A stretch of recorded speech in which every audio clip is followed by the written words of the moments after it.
Olá, meu nome é Desirê Cordeiro e eu sou uma das sócias proprietárias da CPGC, Centro de Psicologia Gonzalez e Cordeiro. Sou psicóloga clínica e psicodramatista com mestrado pelo Departamento de Psiquiatria da Faculdade de Medicina da Universidade de São Paulo. Hoje vamos falar sobre burnout, outras formas de sofrimento psíquico e quando e como procurar ajuda. Para começar, vamos tentar entender juntos o que significa burnout. Uma palavrinha da moda e que muitas pessoas falam sem entender bem o que significa. Burnout vem do inglês e remete à ideia de alguém que queima toda a sua energia até o final. Ela foi usada a primeira vez há mais de 40 anos por um psiquiatra norte-americano para descrever como ele e os colegas que atendiam numa clínica para dependentes químicos gratuita se sentiam. Imagino que vocês não saibam, mas nos Estados Unidos não existe um SUS. Quem atende nessas clínicas gratuitas o faz por voluntariado e tratar dependência química hoje é difícil, lá atrás era ainda mais. E por que é importante falar de tudo isso? Porque o burnout está mais associado a pessoas que se identificam com seu ofício do que pessoas que apenas têm um trabalho. Porque situações de sensação de limitação e de frustração importantes estão mais associadas a esse tipo de sofrimento. E porque burnout é usado para falar do sofrimento relacionado ao trabalho, estando mais associado a ocupações que envolvem o cuidado de outras pessoas. E burnout é uma doença psiquiátrica? Não, ela é uma síndrome psicológica relacionada ao trabalho.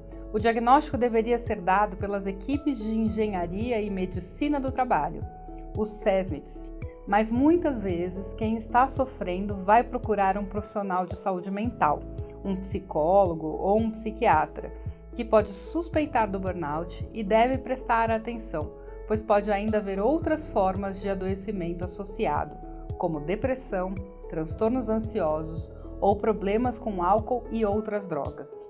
E o que a pessoa em burnout sente? Os eixos dessa síndrome são uma sensação de falta de eficiência, exaustão importante e um distanciamento afetivo, que pode cursar com irritação ou uso de apelidos pejorativos para pacientes, alunos e colegas. A pessoa fica dura, perde seu brilho. Além disso, quem está em burnout pode apresentar sintomas físicos, como dores pelo corpo e dores de cabeça, sintomas gástricos, como queimação no estômago e náusea, fadiga e cansaço importantes, irritabilidade, faltar mais ao trabalho ou, quando for, não estar de fato ali, além de insatisfação e pouco engajamento. Pessoas em burnout também pensam mais em pedir demissão e, talvez o mais importante, podem contaminar as pessoas à sua volta. Como assim? Quem nunca chegou ao trabalho na escola e, por exemplo, ouviu uma colega reclamando de que tudo deu errado, de como está tudo errado e que nada dá certo ou vai mudar, isso não impacta negativamente o nosso humor?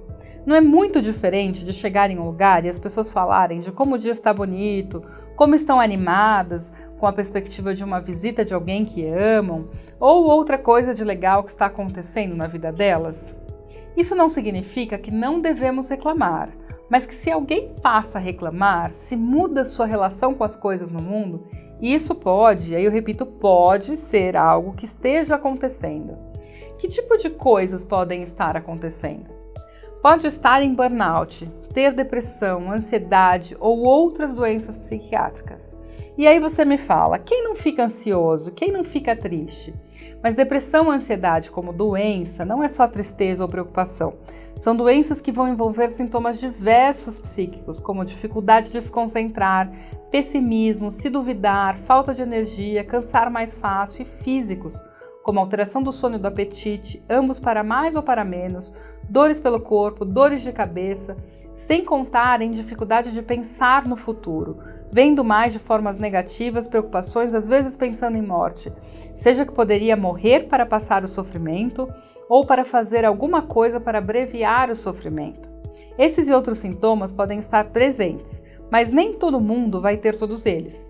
Por isso que é essencial que quem está com sinais de alarme procure a ajuda de um profissional. Mas não vamos nos ater muito nisso, pois o objetivo não é fazer um curso sobre isso. É mais lembrar que esse tipo de doença existe e que apresentar esse tipo de sintoma pode ser um sinal de que algo está errado antes que um sinal de alarme precisa tocar. E quais são os sinais de alarme? Em adultos, os sinais de alarme envolvem uma mudança do seu comportamento usual, que pode ter diversas formas. Ficar mais fechado, introspectivo, mais distante dos outros, mudar o padrão de uso de substâncias como fumar mais, passar a beber em horários diferentes ou usar drogas novas, apresentar um descuido novo com os autocuidados, mudanças no humor, sendo que quando falo de humor, aqui eu não quero dizer que a pessoa passe a ficar mais infame, mas que ela passe a ficar mais triste, mais ansiosa, mais irritada. Falar de alteração de sono, lembre-se, pode ser para mais ou para menos, além de problemas para começar ou manter o sono. Deixar de fazer coisas e cumprir com suas obrigações, passar a falar de morte, seja como um assunto mais frequente, seja como desejando ou planejando a sua própria morte. Mas isso não significa que só nessas situações a pessoa deva buscar ajuda. Um sofrimento que não melhora ou sintomas de depressão e ansiedade que falamos antes, além de outros sintomas como manias, por exemplo, sempre ter que fechar o gás um certo número de vezes, um capricho exagerado na arrumação de roupas ou da casa, precisar somar ou multiplicar números quando saímos na rua, por exemplo. Precisar usar uma substância com mais regularidade, como álcool, cigarros ou outras drogas, que pode ser diária ou de uso esporádico, mas em situações que podem gerar problemas. Além das psicoses, por exemplo, estar ouvindo coisas ou vendo coisas que não estão lá, ou achando que há um plano para prejudicar a pessoa. Isso merece ser avaliado. Mas o que eu posso fazer? Ajudar quem está assim a buscar ajuda. Não fazer algo é ser cúmplice com o sofrimento que estamos percebendo. A primeira e talvez a principal coisa a fazer é falar com a pessoa, perguntar genuinamente como ela está. Se ela não está bem, pensar em como ela pode buscar uma ajuda profissional. Até porque, como falamos, pode ser que não seja só burnout. E até passar em uma avaliação pode ajudar a pensar em coisas para mudar na própria vida. Onde podemos procurar ajuda? No município de São Paulo, podemos usar o aplicativo da Prefeitura Municipal, chamado Busca Saúde, que mostra os serviços de saúde mais próximos a você. Não precisa começar por um psiquiatra ou um psicólogo. Pode começar passando no posto de saúde mais próximo de sua casa. Mas se a pessoa estiver com pensamentos de morte, com as psicoses que falamos antes, se expondo a situações de risco, vocês devem pensar em procurar um serviço de emergência. Existem ainda outros equipamentos de saúde, chamados CAPs, os Centros de Atendimentos Psicossociais, que são outras portas de entrada do sistema público de saúde, mas que geralmente prestam cuidados a pessoas com quadros mais crônicos.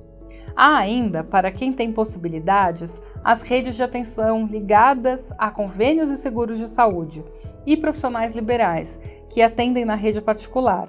Mas cuidado, ter uma indicação pode ajudar, e ser um profissional com boa formação é essencial. E a ajuda pode vir na forma de tratamento medicamentoso, na forma de terapia, na rotina de um ambulatório ou internado.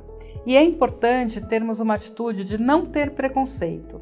Algumas pessoas podem falar remédio é muleta, mas quando, por exemplo, uma pessoa quebra a perna, ela não tem que usar uma muleta durante um tempo? Se ela não usar, quando o médico mandar ou se parar antes, isso pode gerar um problema para a cicatrização. E aí vai ter que usar novamente a muleta ou usar para sempre. O mesmo vale para os remédios. Obrigada por acompanharem esse vídeo. Como disse no começo, espero que ele possa ser útil ao longo do processo de retomada das atividades escolares após o pico de casos de 2020 da pandemia de Covid-19, tanto para suas atividades profissionais como para a sua vida pessoal. E que tudo isso possa ser usado neste e em outros momentos. Não se esqueça de checar os outros vídeos disponíveis no nosso canal. Até mais!